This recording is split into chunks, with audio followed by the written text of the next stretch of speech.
In last week's episode, we shared the story of our completely out of control boat on a day when we had 17 people aboard. It was a total nightmare. This week, Robert, the fixer, joins us on Sea Y'all to try to uncover what on earth is going on with our trawler. We're back to square one. Hey y'all, welcome to the Sea Y'all Life.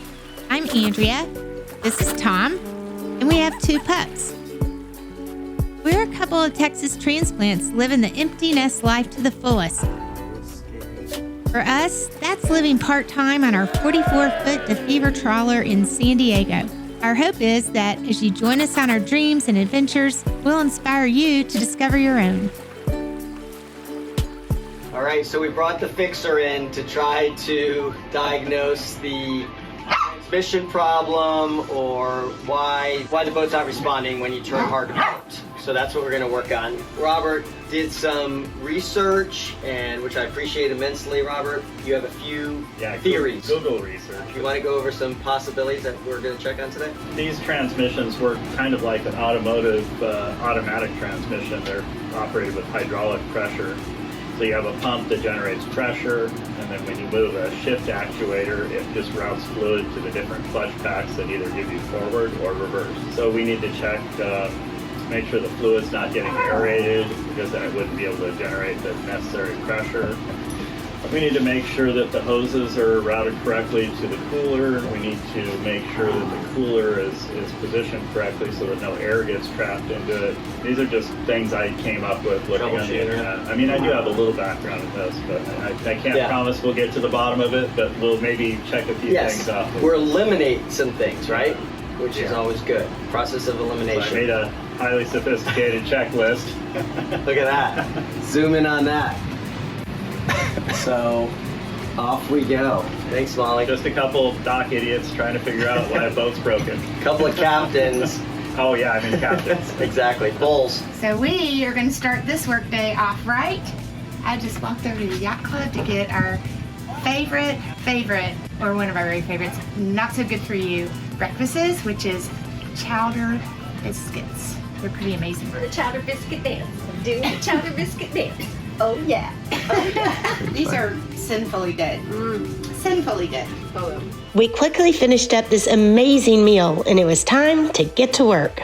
Ozzy, are you disappointed that you're not down there helping the 2 workers on the engine? What we were just checking was the cables for the shift control units. So the upper shift control units on the flybridge have cables coming down to this control unit. So when you move them up there, it also simultaneously moves these, and then this control unit has the cables that go down to the transmissions. So that one just relays the command to these, and then these actually move the transmission when you shift. And the ones for the upper helm are not quite going all the way forward for forward gear, but you're still having a problem with reverse, and they seem to be moving completely the shift around the transmission for reverse. So that's not the problem, but it is something that we need to actually take care of some of the play in here to prevent any future problem there. So you're also moving, you're the upper helm moving? Yeah, You're also moving the upper helm as well. You mean it takes more? I don't know, it just has a little play when you all the way forward, like this. See this part? Yeah, well, That doesn't do it up there. It's either locked in or it's back. See, this one is stopping there, and this one actually goes more forward. Yeah. And the only caveat to that, Robert, is like when I'm full, like I said, forward, which is like some play in here a little bit. So this is when it's not reacting the way it should. I mean, I'm not 100% sure it is the reverse, only from the prop washer I was thinking that. I'm not sure if this is not part of the problem as well. Forward, it starts. Well, when you back out of the slip, does it seem like one of them isn't reversing? Is it? It seems like it's, because I go so slow, it seems like it goes back. But then it's when I'm going back, and maybe I'm going at a little bit of an angle. I can correct, when I'm going back to straighten it out a little bit, which I think I did that day twice. But then I'll go back, and then it's when I'm clear of the pylon and I'm ready to turn, and I just don't have that turning motion like this. When you're turning, you want full reverse on the port side. Mm-hmm. Okay. Well, because sometimes I'll do this as I'm turning, because I really don't want forward. I don't want full pivot because I'm so close to the dock. So normally I just back up a little bit more. I want to start backing. Okay. It puts me in that corner there, and then it's easier to turn. Ready, Robert? copy, Robert? Yeah, go. Yeah. And this could just be because we're tied to the dock on that side. But you're right, it definitely pulls at first stronger on that side. But the shaft speed looked about the same. It did? That would kind of maybe indicate a propeller issue. That's what our mechanic said the other day. I want to go outside and look. Yeah. So, And then we can set up the GoPro too and stick it underwater. yeah, I want to be on the walkie-talkie first. Yeah, I just want to take a quick look. Starboard side.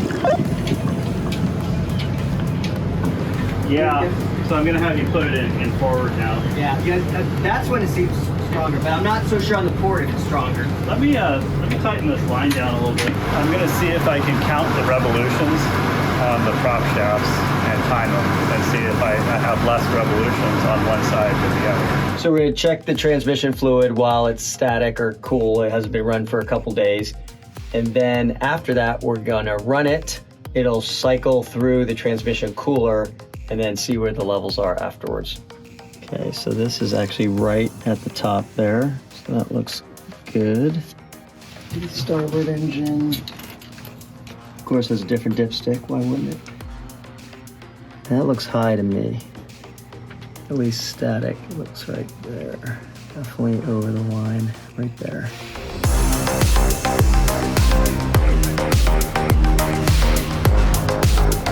What did you discover, Robert, when you were counting? I discovered I can't do that. His head doesn't go like this. What we're going to try and do is, because the shaft itself is a smaller diameter, but there's nothing on it, we're going to put a piece of tape on the shaft, because as a smaller diameter, the surface is going to seem to be rotating slower. So we'll see if I can count it on that.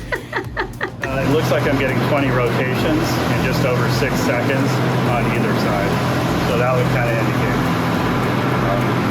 That would indicate a prop. Yeah, not a transmission.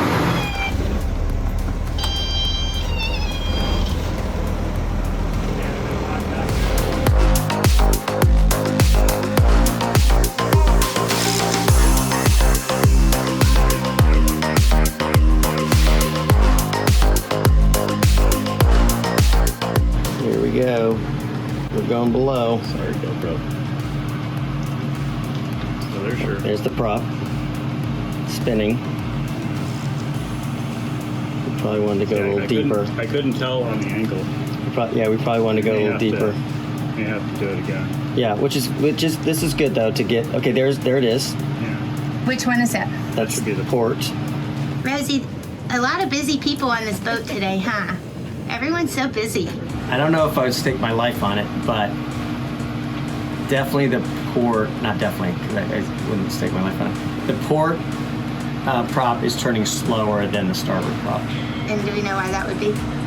No. I'm going to film the mark we put on the prop shaft, and then we're going to slow down the video because it's too hard to count with it just at normal operating speed. When I slow down the video, then we'll Now count I know what you're talking about. So the thing you couldn't count earlier. Smart idea. First one today. No, it's See a if it good one. works. It's a good one. So we filmed each shaft rotation, and then Robert slowed it down. He filmed it, and then okay. Then he slowed it down on each side, And now you've been counting it. counting the red marks. And one side is 92 and one is 107. Right. Which isn't. A huge difference. Yeah, and it could be enough variation. It could just be an RPM I know. variation. I was thinking that too. I mean, that's not going to be totally accurate. If it was half the speed and they were both reading 900 RPM, I could see. But that's pretty close. It was great to rule out a lot of different things. We don't think it's the transmission itself or the clutch plate. Hopefully I'm getting all of the terms right. We stuck the GoPro under the water. Both props are spinning. We checked the timing or the amount of rotation. They're off, but not significantly. So we're back to square one. The guys decided on a couple more tests. First, putting it in gear to check the drop in RPMs to see if they are equal. Next, they checked the cable to see if there was any play on the shifters. But at the end of the day, here's what we've decided. Everything seems to be working, so we're gonna pressure test it next week, and we're gonna take it out. We're gonna go for it and take it out and see how it performs. See y'all soon.